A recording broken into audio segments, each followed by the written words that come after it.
The state of Nevada is recovering after a cyber attack shut down government offices, websites, and phone lines earlier this week.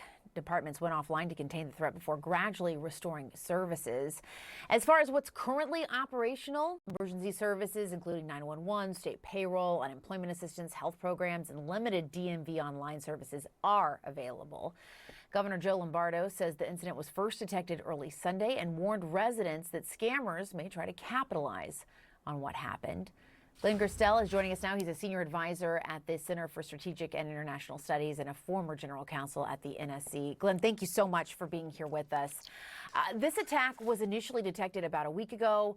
Everything's not quite back up and running just yet. Is it usual for recovery to take this long? This is a cyber incident of extraordinary scale, probably the most severe to hit a state that we have thus far.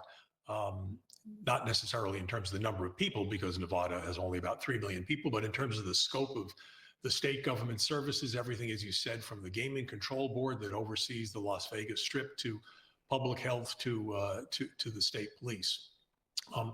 As to what exactly happened, we're not quite sure whether the ransom attack affected all of those services or the state government, as apparently is the case, decided once it learned of the cyber intrusion a week ago to preemptively turn off some of the state government computer services to make sure that the infection didn't spread, the ransomware didn't spread to other systems. It sounds like that was the reason that this extent of the damage and disruption is so significant.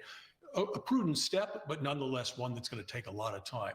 In this case, it seems to have affected almost every vital, not all, but almost every vital service of the government. And one by one, they're going to have to check each computer network, make sure there's no ransomware, malware in there or other computer viruses, and then turn them back on. But that's a lengthy process. Yeah. Who might have done this, and why would someone do this? Well, the why is easy. That's to get some money. They're obviously the criminals behind this are looking for payment of ransom.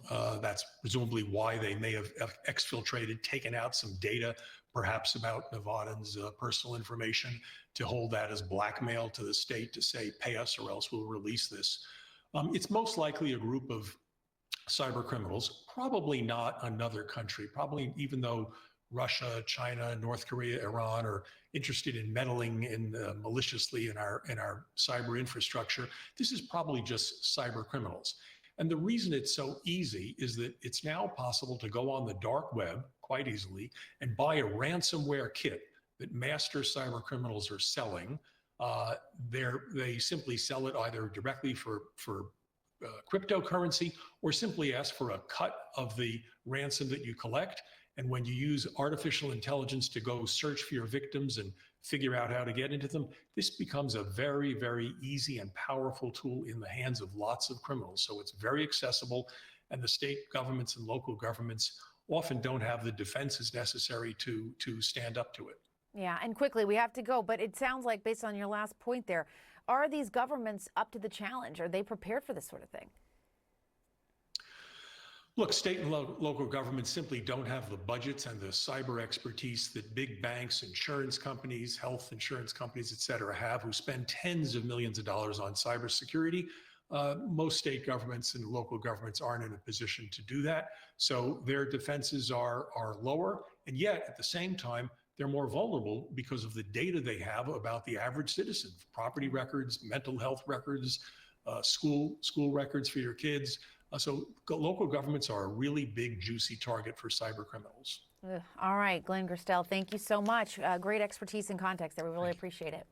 And we'll be right back. Thank you.